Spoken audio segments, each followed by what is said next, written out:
Yeah, it was fantastic. That's the one thing I loved. Many things I loved about the book, but these three characters, once they're away from Hogwarts, they're on the run. And you know, when we make these movies, we're predominantly studio bound and we're predominantly Hogwarts bound. And Hallows Part 1 allowed us to get out and get the characters out as they're kind of, in a way, it's a race to find Horcruxes, and it's a race to stay one step ahead of the Death Eaters and the Snatchers who are pursuing them. And that was really appealing.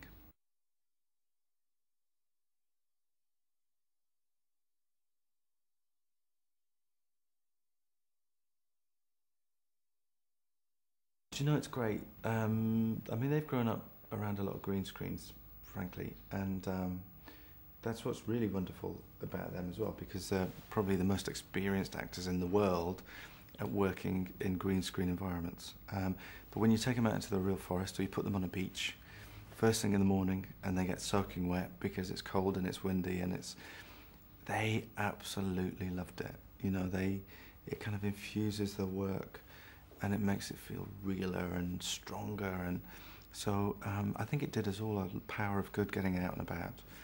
And also I have a huge crew of people who work with me. We make these films together, and rhythmically for the crew, it's good to get out. We sort of head, it's like a big travelling circus. We head for the Wales or Scotland or wherever, and it's sort of that rhythmic change keeps everyone on their toes.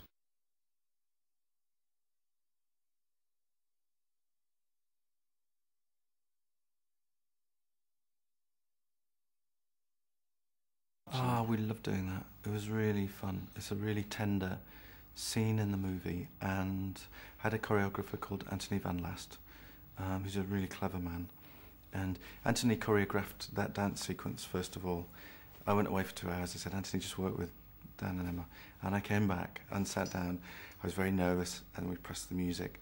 And they did this perfectly executed dance, which was far too professional and far too perfect.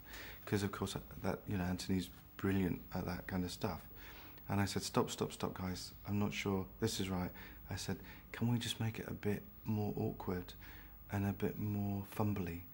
Because they don't know how to dance. They've never danced. This is the first time they've ever danced. And Anthony said, got it.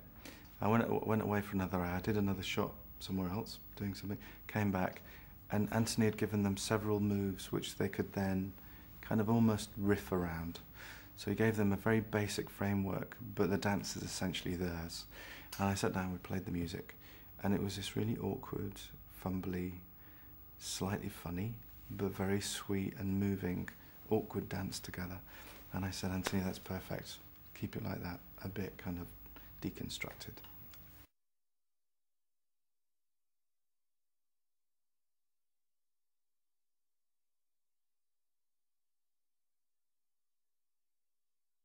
It represents two sides of my id, I think, you know, basically. There's part of me that sort of goes to the melancholic and the poignant and the sad so easily.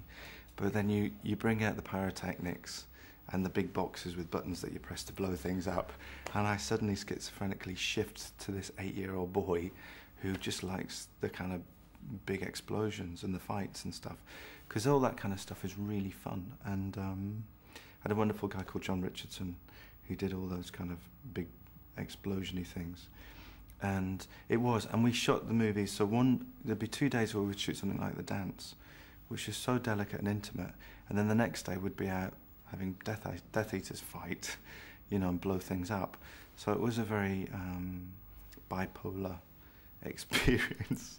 But it was actually really healthy, because you didn't get too kind of, you know, you didn't get too stuck in one mode, hopefully, for too long.